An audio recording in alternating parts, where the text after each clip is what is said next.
जय हिंद साथियों, स्वागत है आपका एक बार फिर से आपके अपने YouTube चैनल पर। पिछली वीडियो में हमने सीखा था दर्पण प्रतिबिंब के सवालों को हम कैसे बनाएंगे। आज हम सीख रहे हैं जल प्रतिबिंब। दर्पण प्रतिबिंब जो दर्पण था वो लेफ्ट लगता था या राइट लगता था और उसमें प्रतिबिंब बदलता था और जो चीजें लेफ्ट में थी वो राइट आ जाती थी, जो राइट थी वो लेफ्ट आ जाती थी। जल प्रतिबिंब भी लगभग वैसा ही है, बस एक छोटा सा अंतर है जल प्रतिबिंब में और दर्पण प्रतिबिंब में। जब भी आपको प्रतिबिंब के सवाल पूछे जाएं तो सबसे पहले हमें सावधानी बरतनी है और चेक करना है कि वास्तव में हमसे पूछा क्या गया है। दर्पण प्रतिबिंब पूछा गया है कि जल प्रतिबिंब पूछा गया है। कई बार सवालों में ये पहले से बना दिया जाता है, जब ये दर्पण टाइप चीज नीचे हो इसका मतलब स्वाभाविक है ये हमसे क्या पूछ रहा है, जल प्रतिबिंब। ये किसका चिन्ह है, जल प्रतिबिंब। एक दर्पण है, अगर ये इस तरफ ऐसा खड़ा होता या इस तरफ होता तो ये बन जाता हमारा दर्पण प्रतिबिंब। जल प्रतिबिंब में दोस्तों क्या होता है कि जब हम अगर ध्यान से किसी तालाब के किनारे खड़े होकर देखें तो उसमें हमें अपनी परछाई दिखाई देगी, वही हमारा प्रतिबिंब है। जो जल में हमारी परछाई हमें दिखाई दे रही है वही हमारा जल प्रतिबिंब है। अब उसमें होता क्या है दोस्तों कि अगर हम उसे गौर से देखें तो वो कुछ इस प्रकार से परछाई बन जाती है, यानी कि जो चीज हमारी ऊपर रहती है वह परछाई में नीचे दिखाई देती है और जो चीज नीचे रहती है वह चीज ऊपर दिखाई देती है। यानी कि अगर हम इस पेन का जल प्रतिबिंब देखेंगे तो वो कुछ इस प्रकार से होगा, यानी कि जो नीचे था चीज वो कहाँ हो जाएगी, ऊपर, और जो ऊपर थी वो कहाँ हो जाएगी, नीचे। बाकी जो लेफ्ट है वो लेफ्ट ही रहेगा और जो राइट है वो राइट ही रहेगा, उसमें कोई भी बदलाव नहीं आएगा। लेकिन जैसे ही हम बात करें इसके दर्पण प्रतिबिंब की, जैसे इसका हम दर्पण प्रतिबिंब बोले आपसे कि इसका दर्पण प्रतिबिंब निकालिए, तो इसका दर्पण प्रतिबिंब दोस्तों देखो कैसे आएगा।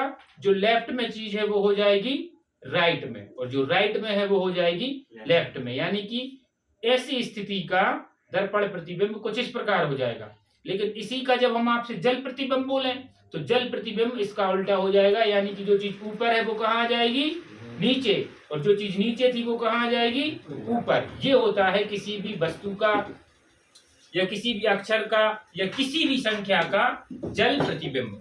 चलिए अब हम एक सवाल के माध्यम से इसे और अच्छे से समझते हैं। कैसे एक सवाल को हम इससे बनाएंगे। यहाँ पर कुछ हमें अक्षर दिए गए हैं, एक शब्द दिया गया है और हमसे कहा गया है कि इसका हमें जल प्रतिबिंब ज्ञात करना है। तो देखते हैं कैसे बनाएंगे। हमने सीखा है कि जो चीज दाएं है दाएं रहेगी, जो बाएं है बाएं रहेगी, बस जो ऊपर है वो नीचे आ जाएगी और जो नीचे है वो ऊपर चली जाएगी। तो देखो दोस्तों, ये डी का दर्पण प्रतिबिंब जल प्रतिबिंब कैसे बनेगा। ये जैसा है वैसा ही और ये कर्व जैसा है वैसे ही, इसमें कोई बदलाव नहीं आएगा। जल प्रतिबिंब में डी के कोई भी बदलाव नहीं आएगा, क्योंकि ऊपर नीचे कर तो कोई दिक्कत नहीं है। एच को भी अगर हम ऊपर नीचे कर दें तो एच में भी कोई बदलाव नहीं आएगा। इसके अलावा देखो पी दोस्तों, पी का जब हम दर्पण प्रतिबिंब बनाएंगे तो ये जो चीज ऊपर थी अब वो कहाँ आ जाएगी, नीचे। बहुत बढ़िया। अगर हम एफ का दर्पण प्रतिबिंब बनाएंगे तो एफ का दर्पण प्रतिबिंब कुछ इस प्रकार से बनेगा, जो चीज ऊपर है वो कहाँ आ जाएगी, नीचे। वी का अगर हम दर्पण प्रतिबिंब बनाएंगे तो जो चीज नीचे है वो ऊपर, यानी कुछ इस प्रकार से, और जो ऊपर थी वो नीचे। डब्ल्यू का जब हम वो बनाएंगे तो वो कुछ हिसाब से एम जैसा बन जाएगा। बहुत बढ़िया, यानी कि ये वाला हिस्सा ऊपर और ये ऊपर वाला हिस्सा नीचे। टी का जब हम जल प्रतिबिंब बनाएंगे दोस्तों तो ये ऊपर वाला क्रॉस आ जाएगा नीचे और ये सिंपल जो डंडी है वो पहुंच जाएगी ऊपर, कुछ इस प्रकार से। यानी कि अगर हमें इस प्रकार अंग्रेजी के अक्षरों का जल प्रतिबिंब ज्ञात करने को कहा जाए तो उनका जल प्रतिबिंब कुछ इस प्रकार से होगा। हमने क्या सीखा, जो चीज ऊपर है वो नीचे आ जाएगी। अगर हम खुद अपना प्रतिबिंब उसमें देखेंगे पानी के अंदर तो हमारा सिर जो है वो नीचे की तरफ जाएगा और जो पैर है वो ऊपर की तरफ हमें दिखाई देंगे। और यदि हम खुद का प्रतिबिंब देखेंगे दर्पण में तो जो हमारे लेफ्ट साइड की जितनी भी चीजें हैं वे दर्पण में राइट साइड दिखाई देंगी, तो जो राइट साइड की चीजें हैं वो लेफ्ट साइड में दिखाई देंगी। दर्पण प्रतिबिंब को पिछली वीडियो में हमने बहुत अच्छे से समझा है। आज हमने ये भी देखा है, कुछ और सवालों के माध्यम से इसे हम और अच्छे से समझते हैं। एक और क्वेश्चन की मदद से हम दर्पण जल प्रतिबिंब को और अच्छे से समझते हैं। कुछ इस प्रकार से सवाल दिया गया है और हमसे पूछा गया है कि इसका जल प्रतिबिंब क्या होगा।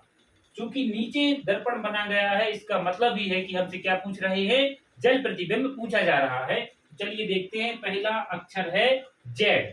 कह रहे हैं जेड का जल प्रतिबिंब कैसा होगा। तो हमने बताया जो चीज लेफ्ट में है लेफ्ट में ही रहेगी, जो राइट में है वो राइट में ही रहेगी, बस जो ऊपर है वो नीचे आ जाएगा और जो नीचे था वो ऊपर आ जाएगा। तो देखो कुछ इस प्रकार से इसका जल प्रतिबिंब बनेगा दोस्तों। ये वाली लाइन हो जाएगी ऊपर और ये वाली हो जाएगी नीचे, तो जेड बन जाएगा कुछ इस प्रकार से। ठीक, 6 लिखा है दोस्तों, तो ये जो ऊपर वाला हिस्सा है वो कहाँ आ जाएगा, नीचे, और ये जो वाला गोल वाला हिस्सा है ये कहाँ पहुंच जाएगा, ऊपर, कुछ उल्टे 9 जैसा। ठीक है, लिखा है बी। देखो दोस्तों बी कैसा बन जाएगा, मैंने क्या बताया कि जो चीज नीचे है वो कहाँ पहुंच जाएगी, ऊपर, यानी कि जो ये आधा गोला है अब ये कहाँ पहुंच जाएगा, ऊपर। बहुत बढ़िया। कहा गया है 3, तो 3 को दोस्तों ध्यान रखना, ये दोनों आधे आधे गोलों से तो मिलकर बनते ही है और लेफ्ट राइट में कोई परिवर्तन है नहीं, तो स्वाभाविक ये वाला ऊपर और ये वाला नीचे। यानी यहां से हम एक चीज और सीखे कि 3 का जल प्रतिबिंब 3 ही होता है। बहुत बढ़िया। अब 5 बनाना है, देखो 5 कैसे बनेगा। 5 नीचे से बनाना शुरू करेंगे कुछ इस प्रकार से। 5 का अगर हम जल प्रतिबिंब बनाएंगे तो ऐसा बनेगा, ये ऊपर वाली लाइन नीचे और ये नीचे वाला गोला ऊपर। 1 का जल प्रतिबिंब जैसे ही बनाएंगे कैसे बनेगा, कुछ इस तरह से, ये वाली लाइन ये खींचिए, ठीक है, कुछ ऐसे, ठीक है। फिर डी लिखा है, बी का कैसे बनाएंगे दोस्तों, ये जो खड़ी लाइन है जैसी है वैसे ही, ये वाला गोला जो नीचे है वो कहाँ बन जाएगा, ऊपर। बहुत बढ़िया। चलो अब एल का हमें जल प्रतिबिंब बनाना है, तो जो जो सीधी लाइन है खड़ी लाइन है वो जैसी है वैसे ही ये वाला हिस्सा कहाँ पहुंच जाएगा, ऊपर, यानी कि एल आ जाएगा आप कुछ इस प्रकार से। ओ को तो हम समझ ही गए होंगे कि ओ एक ऐसा अक्षर है जिसका जल प्रतिबिंब और दर्पण प्रतिबिंब ओ ही जैसा होता है, इसमें कोई बदलाव नहीं होता, क्योंकि एक छोटा सर्कल है उसको तो कैसे ही बनाओ, किसी भी एंगल से देखो गोल ही रहेगा। एक बार फिर से देखते हैं, जेड में जो चीज नीचे थी वो ऊपर, जो ऊपर थी वो नीचे। 6 में जो ऊपर वाला हिस्सा आ गया नीचे और नीचे वाला हिस्सा पहुंच गया ऊपर। ऐसे ये था डी, ये इस अक्षर को भी हमने देखो ऐसे बना दिया।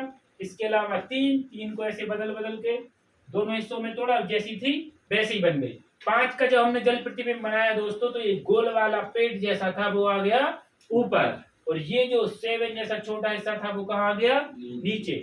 1 लिखा था, 1 में ये सीधी लाइन जैसी है वैसे ये चौथ चीज की ऊपर थी, अब कहाँ आ गई, नीचे आ गई। और ये देखो जो ये लिखा है बी का जब हमने बनाया तो ये पेट जो नीचे था वो अब कहाँ पहुंच गया, ऊपर, पी जैसा बन गया।